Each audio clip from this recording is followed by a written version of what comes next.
Hello everyone, welcome to my YouTube channel. Movies के subtitle की help से आप लोगों की प्रैक्टिस कराना इंग्लिश की, और उस सबटाइटल में जो बेसिक ग्रामर के रूल्स हैं वो समझाना, किसी एग्जाम्पल को लेकर उस चीज़ की और क्लैरिफिकेशन देना, यही है मोटिव इस वीडियो का। तो चलिए वीडियो शुरू करते हैं। तो यहाँ देखिए, सबसे पहले लिखा हुआ है आप उन्हें वहाँ क्यों रख रहे हैं। अब एक नॉर्मल कॉमन सेंस वाली बात है, आप उन्हें वहाँ क्यों रख रहे हैं मतलब कहीं अंदर रख रहा है वो, ठीक है, किसी लॉकर के अंदर रख रहा है, जबकि हिंदी में अंदर वर्ड नहीं आया है। तो हम इसको बोलेंगे why are you putting them in there. अब इन इसलिए लगाया क्योंकि अंदर कहीं रख रहा है वो, तो इन देयर, वहाँ अंदर, वहाँ अंदर, तो इन देयर। अब अगर मैं हिंदी में बोलूं कि उसे निकालो, मैंने सिर्फ इतना बोला, उसे निकालो, मैंने बाहर वर्ड नहीं लगाया, लेकिन तब भी अगर मैं इंग्लिश में इसको बोलूँगा तो take that out, take that out, तब भी आउट लगेगा, ठीक है। तो सेम यहाँ पे भी है, हिंदी में है आप उन्हें वहाँ क्यों रख रहे हो, तो इंग्लिश में हम बोलेंगे why are you putting them in there, why are you putting them in there. यह बच्चों का क्लास वर्क है, it's the children's class work, it is the children's class work, ठीक है, it's the children's class work, यह बच्चों का class work है। तो फिर सो होलकर ने उन्हें कभी वहाँ नहीं रखा, Holkar never kept them there, Holkar ने उन्हें वहाँ नहीं रखा, ठीक है, कभी वहाँ नहीं रखा।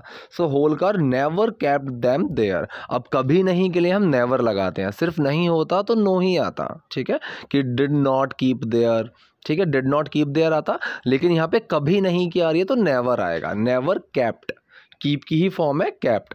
तो पूरा क्या बना, यह बच्चों का क्लास वर्क है, ये पहले आमिर खान ने बोला है कि यह बच्चों का क्लास वर्क है, it's the children's class work. फिर अगले इंसान ने बोला है, तो फिर होलकर ने उन्हें कभी वहाँ नहीं रखा, so Holkar never kept them there.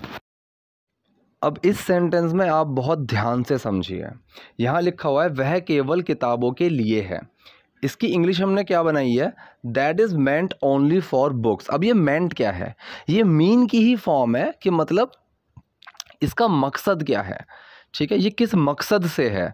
अब जब कभी ऐसा कुछ आ जाए, जैसे मैं बोलूँ कि इस वीडियो का जो मकसद क्या है आप देख रहे हो, दैट वीडियो या फिर this video is meant for giving you some knowledge, कि आपको नॉलेज देने के मकसद से बनाई गई है ये वीडियो, या फिर इस वीडियो का जो मकसद है वो आपको नॉलेज देना है। तो इस तरह से मीन का या मेंट का, मीन की ही फॉर्म का हम यूज़ करते हैं। तो क्या बना, वह केवल किताबों के लिए है, मतलब उसका जो मकसद है लॉकर का वो किताबों के लिए है, वह केवल किताबों के लिए है। That is meant only for books, that is meant only for books. अब यहाँ पे आमिर खान बोल रहा है, तो मैं इन्हें कहाँ रखूँ, so where do I keep this. अब मैंने कल भी एक वीडियो में बताया था आपको कि हम क्या ड्रॉ करें, वेयर डू वी ड्रॉ, तो मैं इन्हें कहाँ रखूँ, इसी तरह से बोला जाएगा, where do I keep this, तो मैं इन्हें कहाँ रखूँ, so where do I keep this, ठीक है। तो पूरा क्या बना, वह केवल किताबों के लिए हैं, that is meant only for books, तो मैं इन्हें कहाँ रखूँ, so where do I keep this. उन्हें लड़कों को वापस दे दो, लड़के मतलब उन्हीं स्टूडेंट्स की बात कर रहा है यहाँ पे ये, उन्हें लड़कों को वापस दे दो, गिव दैम बैक। अब अगर सिर्फ देना होता कि उन्हें लड़कों को दे दो तो वहाँ पे गिव आता, लेकिन यहाँ पे वापस देने की बात आ रही है तो यहाँ पे बैक आया। जैसे मैंने पहले भी बताया था, अगर मैं आया हूँ तो वो कम होगा, अगर मैं कहीं से वापस आया हूँ तो वो कम बैक होगा, ठीक है। तो यहाँ पे बोला है उन्हें लड़कों को वापस दे दो, give them back to the boys, वे वैसे भी किसी काम के नहीं हैं, मतलब यहाँ पे उन जो क्लास वर्क की कॉपीज़ हैं उनकी बात चल रही है, वे वैसे भी किसी काम के नहीं हैं, वो जो नोट्स हैं वो किसी काम के नहीं हैं, they are of no use.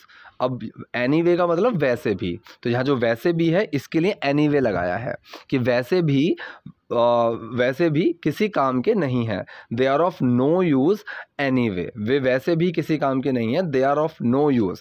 अब इस चीज़ को हम नॉर्मली कैसे बोल सकते हैं अपनी नॉर्मल कन्वर्सेशन में, कि जैसे मैं बोलूँ तुम किसी काम के नहीं हो, you are of no use, वह किसी काम का नहीं है, he is of no use.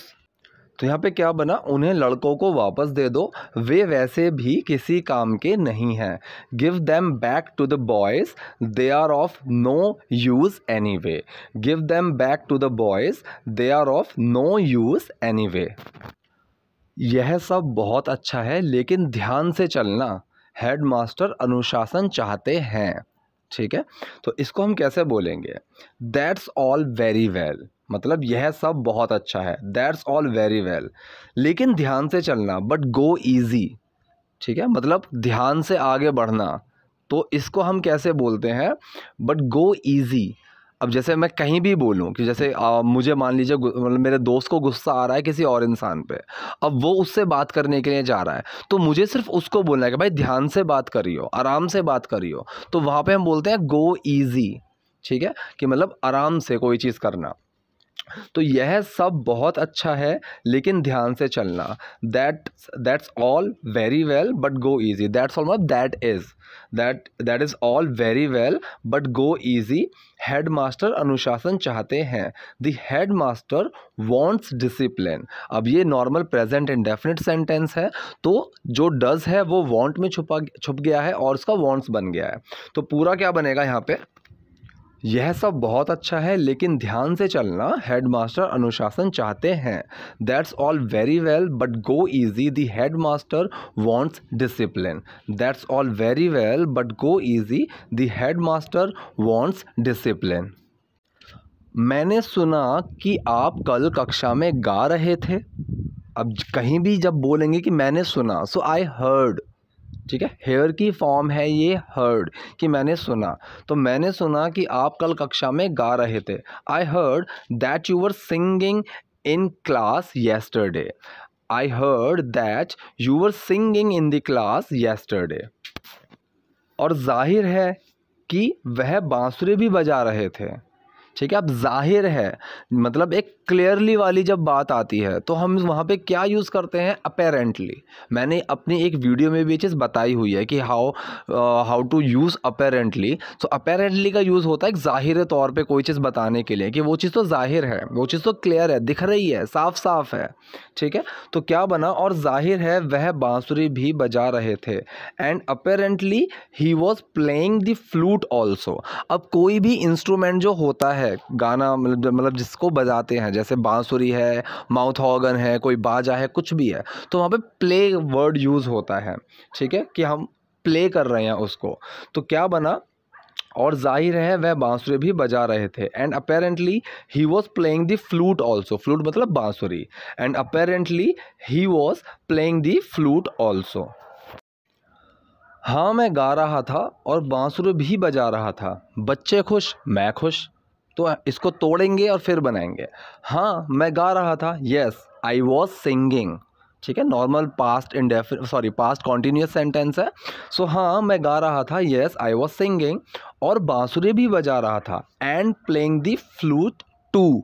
तो जो एंड में टू लगाया है ये भी का मतलब देगा। ठीक है, कि बांसुरी भी बजा रहा था। And playing the flute too. बच्चे खुश, मैं खुश। Kids happy, I am happy. ठीक है, तो पूरा एक साथ क्या बना? हाँ, मैं गा रहा था और बांसुरी भी बजा रहा था। बच्चे खुश, मैं खुश। Yes I was singing and playing the flute too. Kids happy, I am happy. Yes I was singing and playing the flute too. Kids happy, I am happy. लेकिन इस स्कूल में बच्चे उन बच्चों की तरह नहीं हैं। But the children in this school are not like those other ones. अब यहाँ अदर वंस कैसे हमने लिखा गया? उन बच्चों की तरह। ठीक है, तो जो यहाँ पे बोला गया है उन बच्चों की तरह। तो जब हम कंपेयर करते हैं ज़्यादा किसी क्वांटिटी में, तो वहाँ पे इस तरह से ही वंस लगा दिया जाता है। ठीक है, जैसे कि अगर मैं बोलूँ कि हम सब, ठीक है, हम सब उन लोगों जैसे नहीं हैं। So we all are not like those ones. ठीक है, तो यहाँ पे इस तरह से वंस का यूज़ किया जाता है। तो पूरा क्या बना? लेकिन इस स्कूल में बच्चे उन बच्चों की तरह नहीं हैं। But the children in this school are not like those other ones. ठीक है, अदर वंस मतलब बाकियों की तरह। अदर वंस का यूज़ किया जाता है बाकियों की तरह।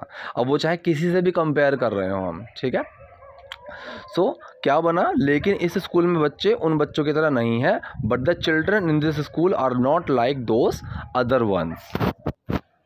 But the children in this school are not like those other ones. अब ये एक नॉर्मल एक बात है जो हम कहीं भी बोल सकते हैं और ये अंडरस्टूड सिचुएशन में आती है, ठीक है। अब जैसे यहाँ पे बोला लाइक विच वंस, तो मतलब किस चीज़ के बारे में बात कर रहे हैं, उसी चीज़ के बारे में ये पूछ रहा है। यहाँ उन्होंने बोला था कि बाकी बच्चों की तरह नहीं है, उन दूसरे बच्चों की तरह नहीं है, तो जब यहाँ पे पूछा गया है लाइक विच वंस कि किन बच्चों की तरह, कौन से बच्चों की तरह, अगर मैं बोलूँ I am not like those ones और दूसरा मुझे बोलता है लाइक विच वंस, तो मतलब किन लोगों की तरह, तो यहाँ पे ये एक अंडरस्टूड वाली चीज़ होती है। तो यहाँ पे बोला कौन से बच्चों की तरह, like which ones, like which ones. आप उस ट्यूलिप स्कूल में पढ़ाते हैं, है ना। अब ये स्कूल का नाम है, ट्यूलिप जो है स्कूल का नाम है, तो क्या पूछ रहा है यहाँ पे, आप उस ट्यूलिप स्कूल में पढ़ाते हैं, है ना। You teach at that tulip school, right. You teach at that tulip school, right. मानसिक रूप से मंद असामान्य बच्चे। अब मानसिक रूप से मंद मतलब कि मंद बुद्धि, जो मेडिकल कंडीशन की वजह से ही, मतलब मेडिकली ही वो थोड़े से मंद बुद्धि होते हैं, तो उनको हम कैसे बोलेंगे, मानसिक रूप से मंद असामान्य बच्चे। मेंटली रिटार्टेड, अब नॉर्मल चिल्ड्रन। अब एक तो होता है नॉर्मल, नॉर्मल मतलब सामान्य, उसका जो अपोजिट होगा असामान्य, उसको हम बोलते हैं अबनॉर्मल। एबनॉर्मल नहीं, उसकी जो प्रोनाउंसिएशन है वो एबनॉर्मल नहीं है, वो अबनॉर्मल है, ठीक है। सो mentally retarded abnormal children, mentally retarded abnormal children. उन स्कूलों में आपको जो पसंद है वह प्रयोग करें, मतलब आपको जो चाहें वैसा प्रयोग करें उन बच्चों पे, तो क्या फ़र्क पड़ता है। तो ये उस तरीके से बोला गया है कि उन स्कूलों में आपको जो पसंद आए वह प्रयोग करें, कि मतलब चाहे गाओ नाचो कुछ भी करो, तो वो एक एक्सपेरिमेंट हो गया कि उन स्कूलों में आपको जो पसंद आए वह प्रयोग करें, क्या फ़र्क पड़ता है। In those schools experiments all you like, experiment all you like. अभी एक्सपेरिमेंट ही अपने आप में एक्शन है कि मतलब एक्सपेरिमेंट करना, ठीक है, मतलब एक्सपेरिमेंट करो, ऑल यू लाइक, जो भी तुम्हारा मन करे, ठीक है। व्हाट्स द डिफरेंस, क्या फ़र्क पड़ता है। तो पूरा क्या बना, उन स्कूलों में आपको जो पसंद है वह प्रयोग करें, क्या फ़र्क पड़ता है। In those schools experiment all you like, what's the difference. In those schools experiment all you like, what's the difference. उन बच्चों का वैसे भी कोई भविष्य नहीं है। अब कहीं पे अगर ऐसी चीज़ आ जाए कि वैसे भी, तो हम यूज़ करते हैं एनीवे, एनीवे, वैसे भी, एनीवे, ठीक है। तो क्या बनेगा यहाँ पे, उन बच्चों का वैसे भी कोई भविष्य नहीं है। Those kids have no future anyway. मैं किसी को बोलूँ यार तुम्हारा कोई भविष्य नहीं है, you don't have any future, तो हैव फ्यूचर मतलब भविष्य का होना, ठीक है। कि अगर यहाँ पे बोला गया है उन बच्चों का वैसे भी कोई भविष्य नहीं है, those kids have no future anyway, those kids have no future anyway. So this was all about this video. अगर कोई डाउट है, कोई कन्फ्यूजन है, तो आप कमेंट्स बॉक्स में जाइए, पूछिए। नए हैं, वीडियो पसंद आई तो लाइक सब्सक्राइब कीजिए। Thank you.